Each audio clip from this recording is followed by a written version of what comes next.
Welcome into the show. First and foremost, we have a lot to get to, and our guest in studio with us, too. But there is some big news over the weekend, too, as we continue to speculate from the other side of the aisle.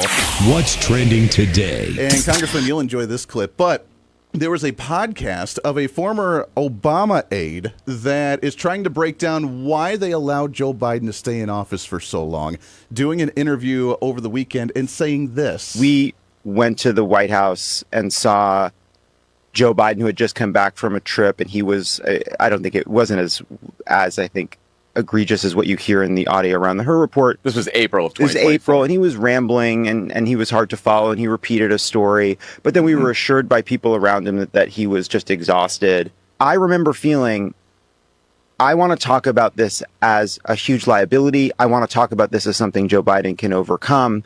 But I'm not going to go so far as to say, I think Joe Biden must drop out. He is too old to be president. A, because I didn't know exactly what was going on behind the scenes. But B, if Joe Biden is the candidate, I want him to win because I care about the country. All right, so there you go. Obama aides realizing under the Joe Biden, which I don't like to go back to Joe Biden a whole lot now. He's out of office. I don't really care. You know, God bless him for his cancer. But Congressman Ron Estes, my congressman here from the 4th District of Kansas on the Ways and Means Committee, in studio with us here for the half hour. So great to have you. It's interesting. Democrats still defending Joe Biden for the time that he was in office as a do-nothing president. Yeah, it's great to be here. And as you said, they're defending him all over the place. And I'm not sure why they're so adamant about defending him. Maybe they're trying to justify what they did in the mix of that and in terms of covering up for him. Yeah, it's really strange. I mean, they don't have an identity right now, so I guess they have to defend the little bit that they do have. But you would think to just be like, we made a mistake. Now we need to look for a new leader. You'd think that if you want to look to the future. And I guess part of that goes back to they really don't have a message. They don't have a storyline now that certainly that doesn't resonate with the American people. Because when you look at the things that have talked about in the last election, the things that Donald Trump got elected on were what's good for America, what's good for workers, what's good for companies, how do we make the country grow? And they're still talking about how do you help illegals sneak across the border and stay in the country? Haven't quite figured that out yet. The mandate is working. 99% drop off on illegal border crossings in the first, 130 days of the Trump administration. We're moving along. They haven't quite figured out what's popular, which leads to you guys were busy last week. The goal was to have the big, beautiful package passed in the House by the before Memorial Weekend. You guys did it on Thursday after an overnight vote. First off, congratulations. Holy cow, what a process that was. Yeah, it really was. And we knew it was a big lift to go through that work, trying to put so much into one big, beautiful bill. But there's so many things that need to be done. That's why we had to put it together. We wanted to get it done as much as we can, as fast as we can. Yeah. And obviously things are, the process at the federal government's slow. It was designed that way because we didn't want much government. Sure. Unfortunately, over 248 years, a lot of government's been built up. So we've got to do some fixes on that. But we wanted to make sure that we were addressing things that were good for the country, that were good to help defend the country and increase homeland security and increase defense spending. Yeah. Make sure we address taxes. There's a huge issue there. How do we help the economy grow?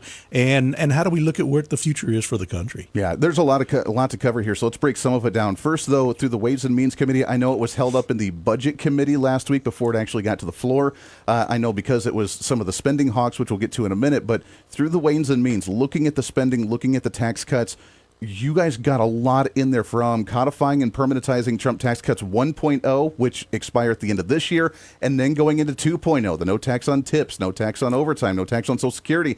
Those are big wins for us. Yeah, it really is. And, we knew coming to the end of this year that the 2017 tax cuts, a lot of those provisions were temporary.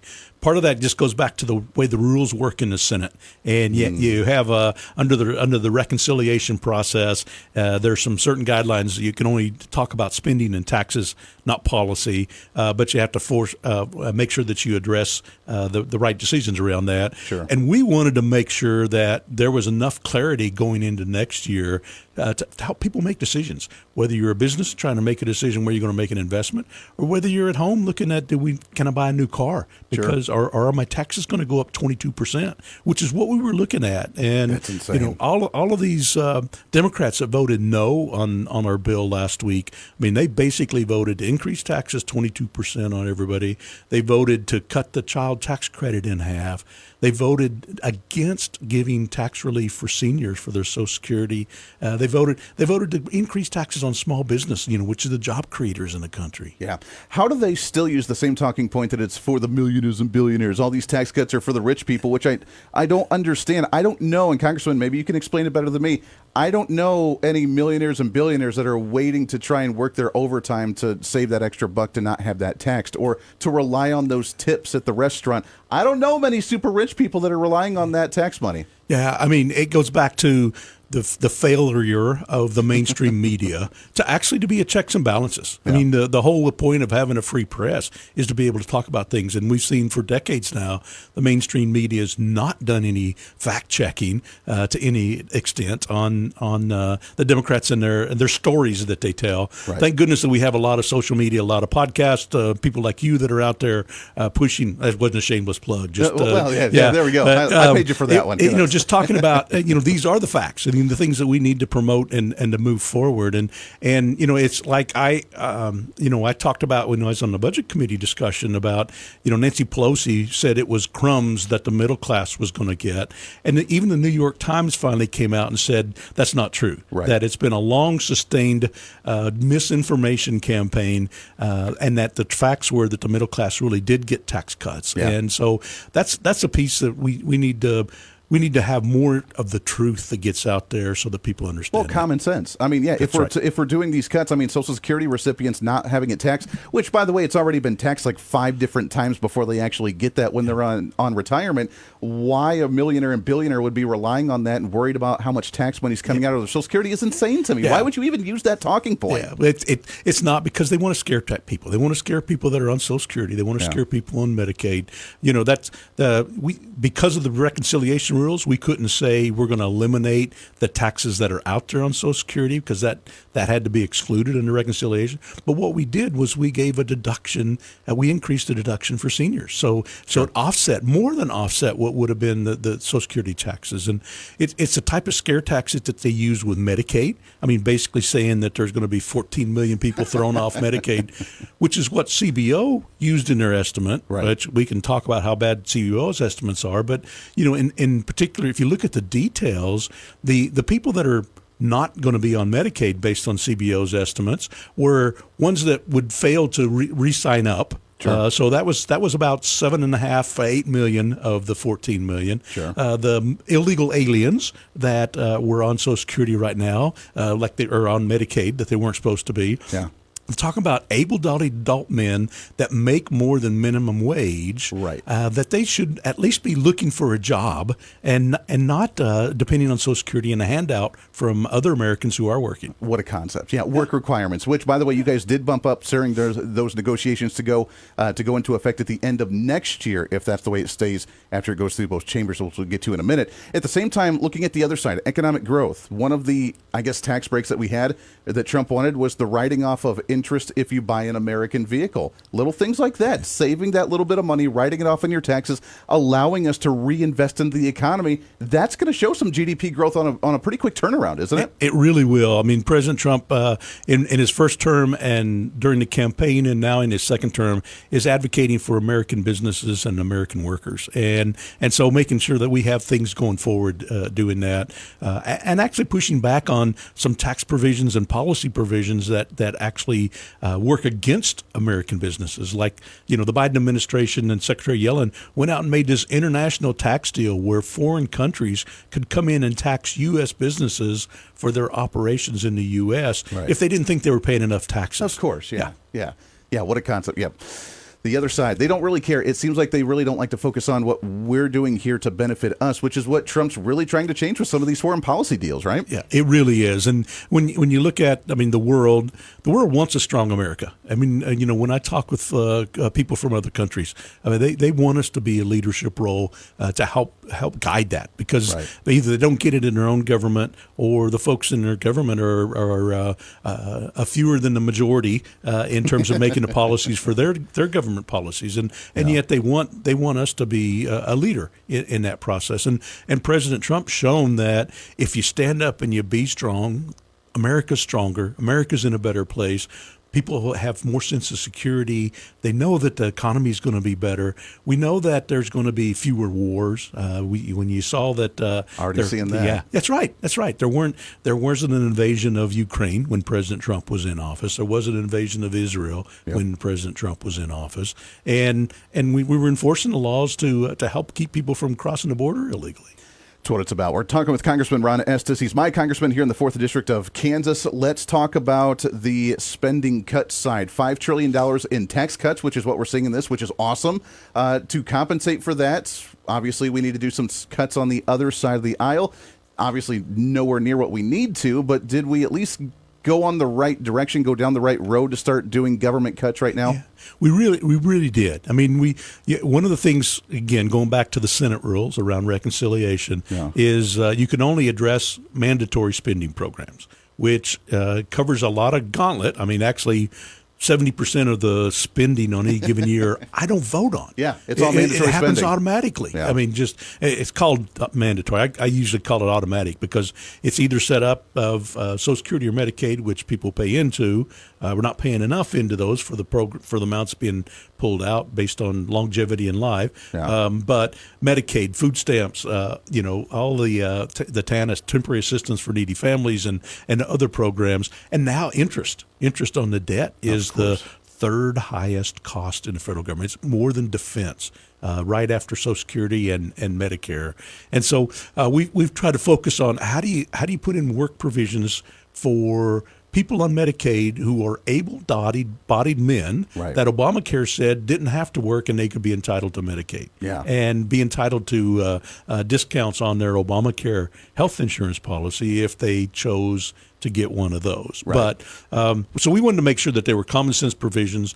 A lot of it trying to address some of the gaming rules around that states were doing. Since it is a shared program, I mean, we've seen even today there's articles out there about the waste, fraud, and abuse that's been uncovered under the Medicaid program. There's a lot more that we can do. Yeah, there's a lot more that we can do as well. Yeah, and even President Obama, when he did his Obamacare expansion, admitted that it would not be feasible for the government to reimburse 90% of all that funding for the long haul. Congressman, we got to take a hard break here. We'll continue this when we come back. What's the future of that bill look like now that it's punted over to the Senate? Are they going to manipulate it, and how could they do that? We'll do that when we come back, right around the corner.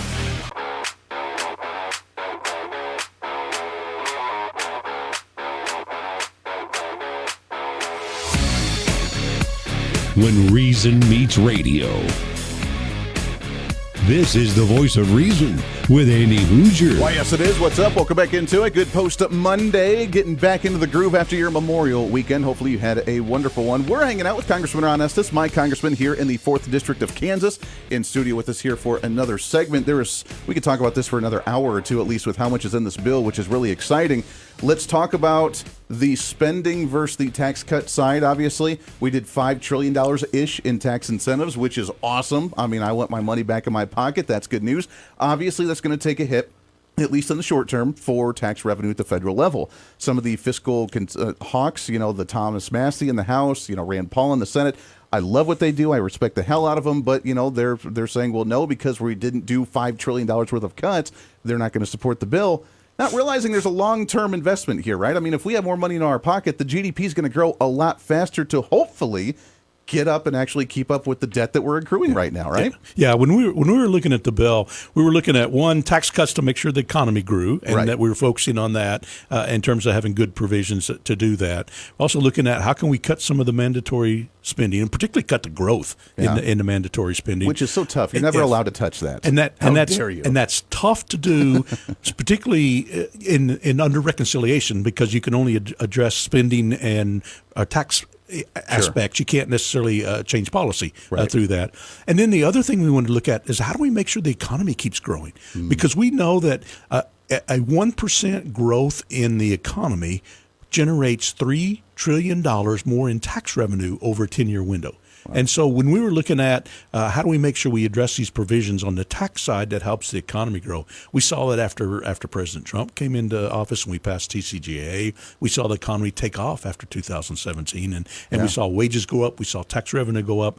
CBO originally scored it as if it was going to be $1.5 trillion less in tax revenue, and actually over the 10-year window, Right. And by end of 2024, we'd actually made all that up in terms of tax revenue. So awesome. that those provisions don't hold, but it's very important that we make sure we had that economic growth to address, and that was part of our factoring in terms of looking at that. And you want to make sure you have that good policy so people can have jobs and helps make America stronger through that. Sure. You know, if you look at just statistics, and I'm kind of a numbers guy, is that traditionally we've had 17 to 18% of GDP come in as tax revenue.